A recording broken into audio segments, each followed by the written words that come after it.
नमस्कार शेतकरी मित्रांनो, मी तुमचा मित्र जनार्दन वागिरे. इस्रायल आणि जर्मन तंत्रज्ञानाने आंबा फळबाग शेतीमध्ये आपलं स्वागत आहे. जगभरातल्या विविध जातींवर आपण काम केलं आणि त्याच्यामधल्या मागच्या वर्षी महाराष्ट्राचा किंग काँग म्हणून प्रसिद्ध असलेला वनराज आंबा. बरेच लोकांनी कमेंट्स केल्या होत्या की सर, ह्या वर्षी वनराज आंब्याची साईज आत्ता काय आहे सध्या एप्रिलमध्ये. तर आपण प्रत्यक्ष बघू की वनराज आंब्याची साईज काय सध्या आहे व कशी क्वालिटी राहते. तर आपण प्रत्यक्ष बघूया. वनराज आंबा आहे. साईज क्वालिटी आपण सगळं बघूया. बॅगिंग आपण फळांना करतो आणि तुम्ही बघू शकता वनराज बघा. आत्ताच तो 1 किलोच्या आसपास आंबा आहे. महाराष्ट्राचा काँग वनराज कोकण कृषी विद्यापीठ दापोली यांनी विकसित केलेला वनराज आंबा.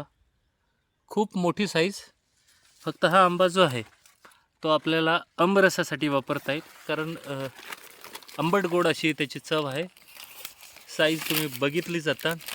मागच्या वर्षी हा आंबा 2-2 किलोपर्यंत गेला होता. हे बघा, आंबे लागलेले आहेत. फळांची सेटिंग बऱ्यापैकी चांगली असते. एका झाडावर किमान 10-10 किलो आंबा असतो. म्हणजे 10 किलोसाठी 20च फळं लागतात. तर ऑलरेडी ही फळं याच्यावरती आहेत, बघू शकतो आपण. आणि एकच नाही तर वेगळा आंबा तुम्हाला मी दुसरा पण आंबा खोलून दाखवू शकतो.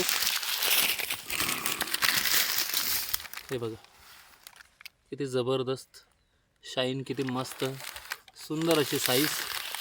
अशा प्रकारे तुम्ही वनराज याची फक्त आणि फक्त तुम्ही लोणच्यासाठी किंवा आमरसासाठी लागवड करू शकता. आपल्या घरातल्या लोकांना, काही लोकांना मोठा आंबा आवडतो आणि तो आपल्या शेतात पाहिजे असेल तर नक्की वनराज या व्हरायटीची लागवड करा आणि जास्तीत जास्त उत्पादन घ्या. धन्यवाद.